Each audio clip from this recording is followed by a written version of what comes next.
Xin chào các bạn, hôm nay mình trình bày món bánh bột gạo nhân mè. Vỏ làm bằng bột gạo 100% giống như cái bánh Sompion của người Korea. Hình như ở Việt Nam mình làm 100% bột gạo thì hoàn toàn xài bằng bột lỏng. Hôm nay mình thử làm loại bánh này với dạng bột đặc. Bột ẩm ướt này bạn có thể mua ở các tiệm Korea hoặc là mình tự làm. Đây là cái cách mình làm tóm tắt đã có trong cái clip. Mình sẽ dùng cái loại gạo mà hạt tròn, loại mà làm sushi á, mình ngâm 10 tới 12 tiếng đồng hồ, sau đó mình vớt ra để thiệt ráo gần như khô luôn để mà mình xay cho nó dễ. Xài máy xay là máy mạnh, máy sinh tố hoặc là cái máy food processor á. Vì mình xài máy sinh tố mà cái bình đó là bình xài cho bột ướt nên mình phải chia nhỏ nó ra làm 3 phần rồi mình rây nó. Nếu mà bạn làm liền thì ok, còn nếu không làm liền á, thì các bạn đem bỏ vô tủ lạnh để cho nó khỏi bị mốc. Tủ lạnh thì 2-3 ngày, mà đông lạnh thì cỡ 1 tháng 2 tháng. Bột mình 200 bột gạo, 200g gạo mình thu được 223g bột gạo ẩm ướt. Mình cho vô tí xíu muối, rồi mình sẽ xài là 100g nước nóng.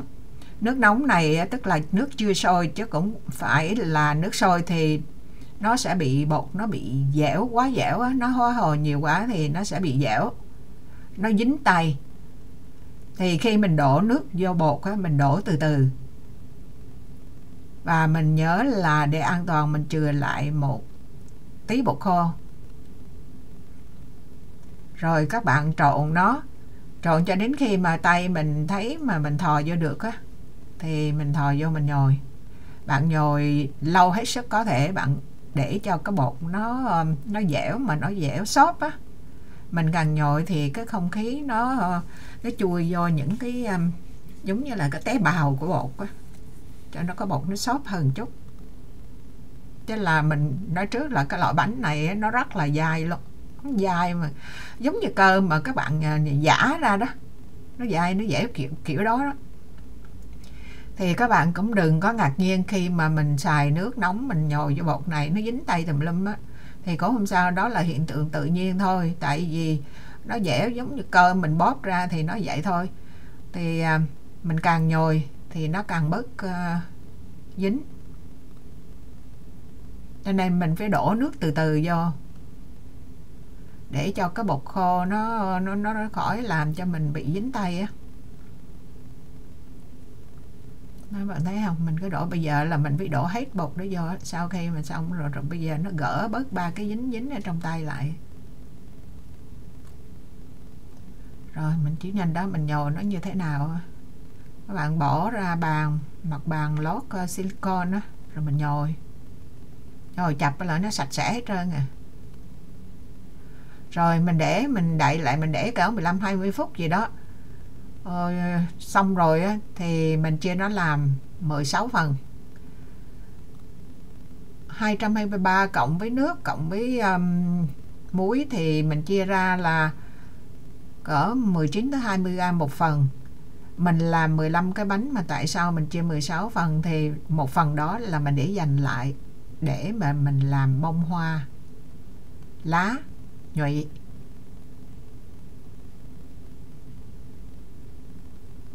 Mình chia đôi như vậy là tất cả 4 lần là ra 16 cái nha. Rồi bây giờ mình chuyển qua làm nhân. Nhân thì mình xài 1/4 cốc mè. Rồi bạn có thể xài mình cho vô tí xíu muối. Bạn có thể xài nước đường, hoặc là mật ong, hay là bất cứ cái thứ gì mà để cho các hạt này nó bám lại với nhau á, vừa ngọt nữa. Mạch nha hay bất cứ cái gì bạn nó dẻo dẻo ngọt ngọt là mình bỏ nó vô cho dễ làm thôi. Ở trên màn hình thì lúc đó mình chưa bỏ đủ mè, sau này mình phải thêm vô, tại vì 15 cái bánh đó, chừng đó thì cái viên mè nó nhỏ, nó chưa bằng cái đầu ngón tay. Bánh này là bánh nhỏ nhỏ không mà 200g này ra được 15 cái bánh đó. Thiếu mình đổ thêm vô. Lúc đầu thì bạn thấy nó nhão nhão đó, chứ chập nó khô tại vì cái đường thấm vô. Rồi mình vò viên nó ra làm 15 viên. Bột thì các bạn cũng có thể là vò trước ra, còn không thôi là lúc làm mình mới làm cũng được, mới vò tròn. Nếu mà sợ khô thì mình, cái này mình mới làm nữa, tức là 8 cái viên bột á, còn chưa làm thì mình đậy nó lại cho nó đỡ khô.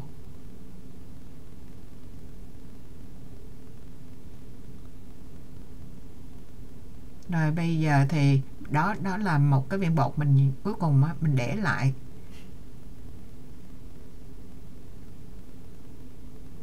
Để mình làm bông hoa. Bây giờ thì mình bắt đầu bọc. Bọc thì giống như các loại bánh bọc bình thường, mình bóp từ từ nó lên, nó vậy thôi, cho nó không khí khỏi bị kẹt vô phía trong. Rồi vò tròn lại vậy là xong. Cái bánh này tại vì nó rất là dẻo, cái mình đổ nước nóng vô đó, thành ra nó không có bị chảy. Chứ bánh bột nếp á mà mình làm nó dễ bị chảy, chứ bánh này nó không có bị chảy, nó dễ làm hơn. Nhưng mà khó là làm bột là bởi vì cái bột này là nếu mà các bạn mua á, nếu mà làm cái gạo Việt Nam mình á, thì mình nghĩ là nên mua cái tinh bột gạo á, tức là bột gạo lọc á. Xong về mình ngâm rồi mình cũng là lấy cái bột nó ẩm ướt á để mình làm, mình cũng pha nước sôi vô. Chứ còn nếu mà bột gạo thường á, mình làm cái bánh ra nó không ngon.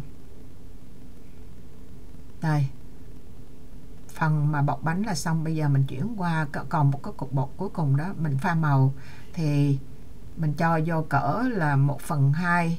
Tổng cộng cái số bột mình làm bột bắp á, tinh bột bắp này á, thì cỡ 1/2. Tại vì cái bột này nó rất là dính. Cái bột mà mình để lại một cục á, mà khi mình cán mỏng ra, mình làm lá dính khó lắm, thành ra mình phải bỏ thêm bột khô là cái tinh bột bắp. Màu sắc thì tùy theo sự chọn lựa của các bạn, có gì thì xài màu đấy. Thì mình xài màu tím làm hoa, cánh hoa, rồi màu xanh thì lá, còn màu vàng là nhụy. Cái khung á, mình sẽ để cái link cho các bạn nếu muốn mua những cái khung như mình, nhưng mà bây giờ mình tìm hoài nó không có mấy cái khung này. Rồi các bạn, mình để cái khung gần giống thôi. Rồi các bạn cũng thích thì làm, rất là tiện lợi. Và mình có thể mình làm với dưa món hay là nấu ragu hay gì á, có cái khung mình trắng lẹ lắm.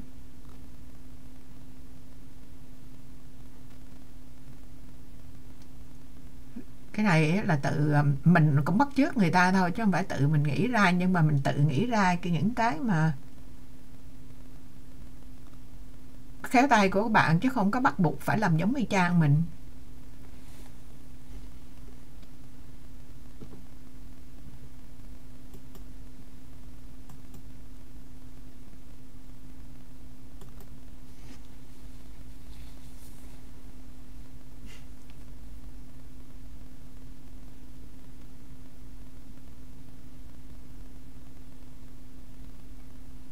Nó cứ dòm trên màn hình là làm thôi, chứ mình cũng không biết diễn tả. Cái này mình cho nó chạy nhanh đi để cho bạn thấy đó. Cái màu xanh thì mình cũng cho cái này mình coi rất là ít, cho nên mình chỉ không có thể xài mà những cái màu mà rau củ được. Mình phải xài cái màu họ bán sẵn thôi. Làm lá thì mình một cục màu xanh mình thấy nó xấu á, cho nên mình pha trắng xanh để giống như cái ánh sáng nữa.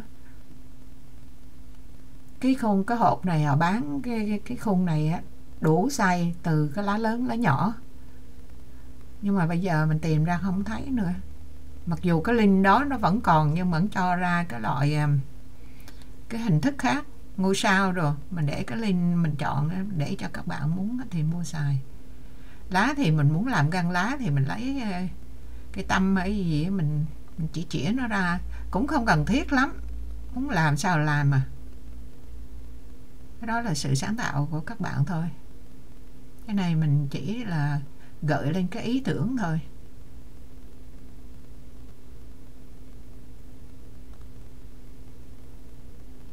Chứ mình cũng vụng về ba cái này lắm chứ không có khéo gì mà cứ làm chập á, bạn thấy không đủ thứ, không có cái nào giống cái nào hết trơn. Rồi bây giờ mình làm nhân.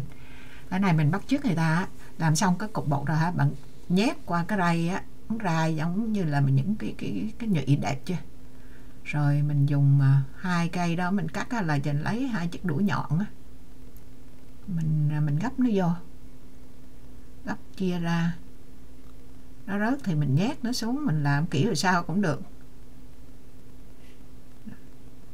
nó đẹp vậy riết rồi mình nhét xuống thành cục luôn cũng được. Nó nhỏ quá đi mà phần mắt già rồi cũng mờ mờ á, làm nó cũng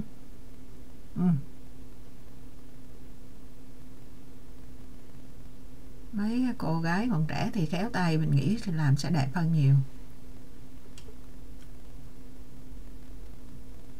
Cái này mình có thể ứng dụng lên tất cả các loại bánh mình thích. Rồi bây giờ thì mình sẽ hấp bánh, mình đổ vô 2-3 cốc nước gì ở trong cái chảo, xong rồi mình lấy cái cái dĩa pizza này mình lót miếng giấy nhỏ nhỏ, mình cắt cho miếng giấy nhỏ, mình cắt ra là 15 cái, xong mình lót, mình nấu cái nước nó sôi lên rồi mình mới bỏ vô, hoặc là mình bỏ vô rồi mình nấu nước sôi lên, cái nó không quan trọng. Rồi mình xịt nước, tại vì mình làm hồi nãy giờ nó cũng khô, mình sợ bánh nó khô quá đó, mình xịt nước lên cho nó có độ ẩm, cho nó dễ bánh nó mềm. Rồi mình steam từ khi nước sôi cho tới bánh chín luôn á, thì mình thấy chưa tới 10 phút mà mình kể luôn 10 phút nữa.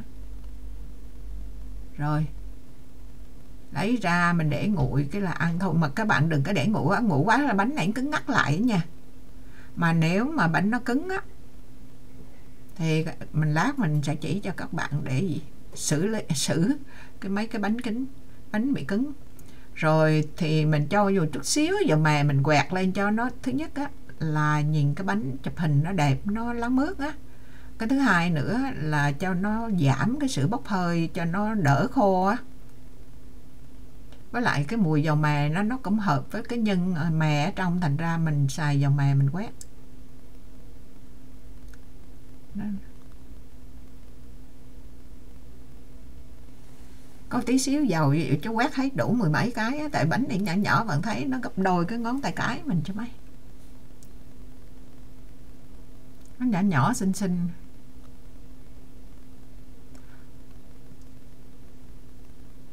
Làm mấy cái này nó phải kiên nhẫn chứ không thôi thấy nó tốn công nhiều. Rồi bạn thấy bây giờ mình, nếu mà mình nói đó, nếu mà bà đó bạn thấy không, nhân đó vậy, cái bánh nếu mà bạn để mà nó nguội rồi nó cứng á, thì các bạn phải đậy nắp nó lại, cũng rải vô xịt chút xíu nước, rồi lấy cái giấy cling wrap á, rồi các bạn bọc nó lại. Chứ nếu mà bạn không bọc đó là coi chừng nướng giống như bánh tráng luôn á. Mình bọc để giữ cái hơi nước, đừng có bốc ra ngoài. Xong rồi mình microwave nó 2 phút là nó mềm èo trở lại à. Rồi bạn thấy không, nhìn những cái bánh xinh xinh, cái này á, làm để cho vui mắt rồi ăn. Chứ còn nếu mà các bạn thích ngon nữa á, mình thấy cái nguyên bản của nó làm là bột gạo, 100% bột gạo, nó không có bỏ đường, không bỏ gì trong á. Nếu mà các bạn nào mà thích ăn ngọt á, thì các bạn trong cái vỏ bánh á, bạn có thể cho vô muỗng canh đường hay là gì tùy các bạn. Cái đó là không có làm gì mà sai công thức hết, thành ra cái đó là tùy theo khẩu vị và ý của mình, thì các bạn có thể bỏ thêm bất cứ thứ gì mình thích. Mình chỉ gợi cái ý để các bạn nào thích tái máy tay để làm đẹp, để nhìn cho vui á, thì các bạn, mình chúc các bạn làm thành công. Cảm ơn các bạn đã theo dõi, hẹn gặp lại các bạn trong những video kế tiếp. Bye bye.